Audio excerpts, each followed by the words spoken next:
Hello guys, super late upload naman to dahil last week pa to. Ito yung niluto kong fishball. Ay, hindi pala fishball yan. Vegetable ball dahil wala siyang fish. Marami kasi kaming green onion, sayang at masira lang din. So, nag-crave ako ng fishball or vegetable ball kaya gawa tayo. Minced carrots at yung minced din na green onion leaves. At yung pampalasa ko dyan ay chicken magic cubes. Kung meron kayong magic sarap, mas maayos yun. And then flour, tansya-tansya lang. At nag-add pala ako ng baking powder dyan. Hindi lang nakita talaga sa video. Nag-add ako ng 1 tablespoon ng baking powder. At nag-add rin ako ng paminta. Tapos yung tubig, unti-unti ko siyang nilagay. Tansyahan lang din. Pwede kayong maglagay ng kung anong gulay na gusto nyong ilagay dyan. Pwede din maglagay kayo ng bell pepper, pumpkin. At bago iprito yung vegetable ball, gawa muna tayo ng manong sauce na ating sausawan. Sing lagay ko dyan maraming garlic, fresh garlic. Naglagay ako ng cornstarch, asukal, paminta, at soy sauce. Then, nilagyan ko na ng tansya-tansya din na tubig. At sinalang ko lang yan sa mahinang apoy. Mahinang apoy para hindi masunog. Then, naglagay tayo ng cornstarch.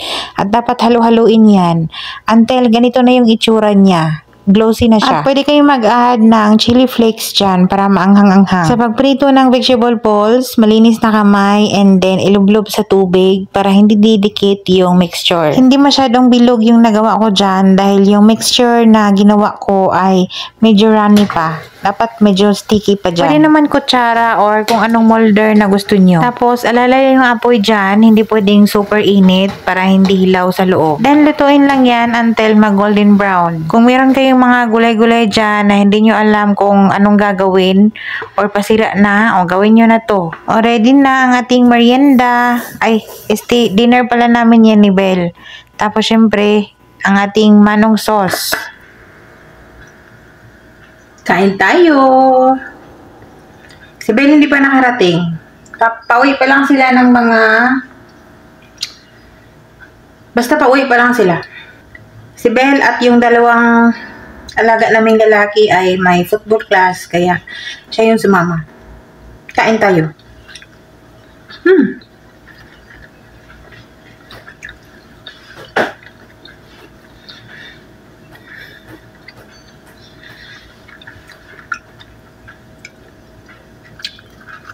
Kahapon pa ako nag-crave nito.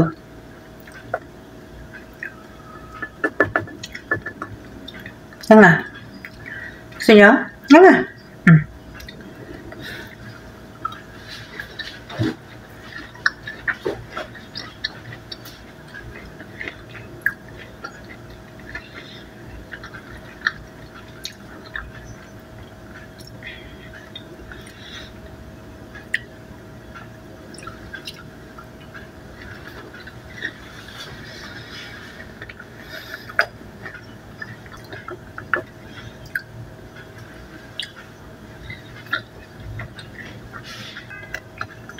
Ito yung binibenta ko dati. Sobrang lakas.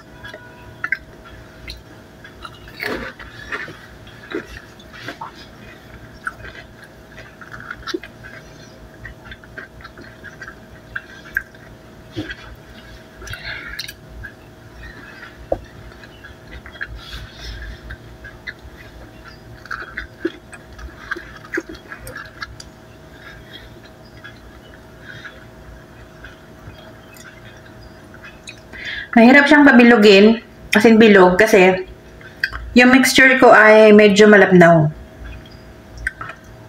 Pero okay lang yan. Sobrang yummy guys, yummy.